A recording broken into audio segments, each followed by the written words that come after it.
Welcome back to another episode of Life with Your Dog. Thanks for joining us once again. It's Panos here. And today we have another question coming in from Kellie through Instagram DM.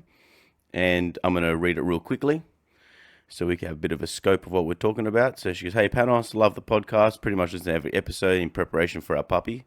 Good work, Kellie. I would love a session with you, but we live in the South Coast, so maybe we can tee something up in Sydney. Awesome, good work. We have a Labrador. He's 10 weeks old and doing really well. So smart, lucky he's catching on to training quickly. Just a quick question. He really doesn't like walking. It's not the lead. He doesn't like walking off the lead either. Maybe we should be careful about that. He can be about 5 minutes in and then he gives up. Am I expecting too much from him at a young age? Really don't want to walk him far. Even just getting him from the front door to the car is a struggle. He's fine in the backyard, loves to run, chase a ball, just won't go on walks. Any tips or ideas? I will lure him with high value treat, but he won't walk any further after getting it. He's really calm puppy. Is he just chilled? Thanks in advance."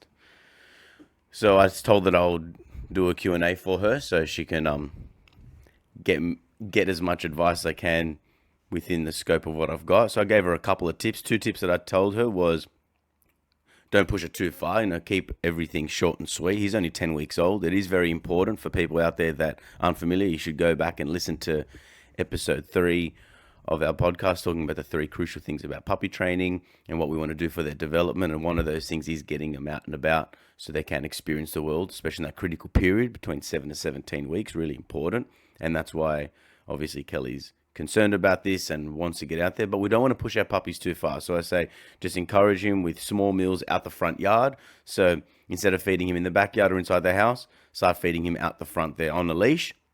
And some of that food can come from your hand. Just basic luring, nothing too crazy, just to start building some more value at the front yard, where at the moment it seems like he's overwhelmed and a little bit unsure. And when he goes out the front there, he kind of shuts down. So we want to try to encourage that. We're not trying to look for massive walks here. We're just looking for a good state of mind when we are out of the house. And also, another thing that I would recommend is if